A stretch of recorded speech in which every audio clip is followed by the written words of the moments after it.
आपणकर ration card व्यवहार करेंगे और राशन कार्ड को किपरि एप्लाई करेंगे और आपन जदि राशन कार्ड एप्लाई करचंती ताले आपन जानिबे किपरि आपणकर ऑनलाइन ले रेशन कार्ड होइची। आसंतु से विषय पूरा डिटेल खबर नहीं जिबा।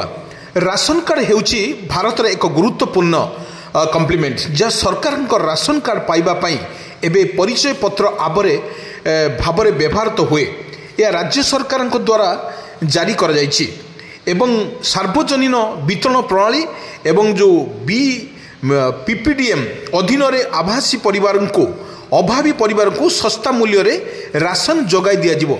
आवेदन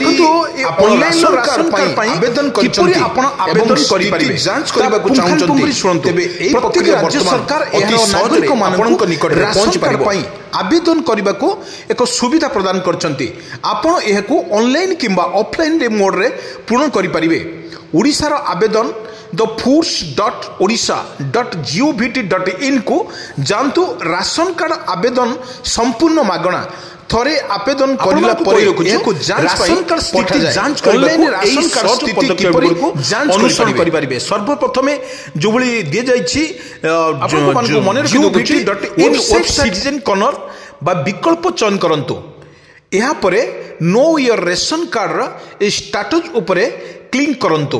परवर्ती पोस्टरे राशन कार्ड नंबर एवं व्यापार कोड पूर्ण करंतु। जो लिखाई गेट आरसी डिटेल्स उपरे क्लिक करंतु। आपण राशन कार्ड रे संपूर्ण विवरणी परदारे दृश्यमान हेबो किंतु राशन कार्ड को स्थिति किपरि जांच करि परिबे।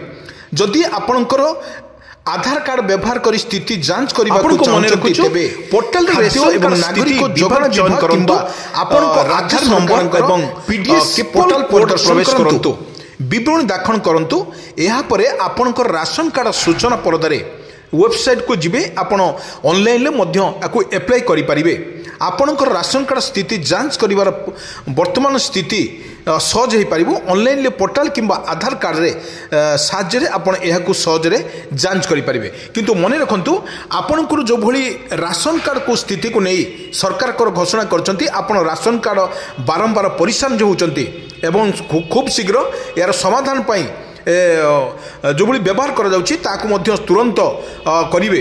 किंतु जहाँ सरकार तरफ निर्देश अच्छी आपण ऑनलाइन राशन कार्ड पाई किपरि आवेदन करि परिबे एवं ऑनलाइन किपरि हेइची आपण जदि पूर्वरु करिसंती ताहले आपणकर किछि असुविधा हेबो नै एवं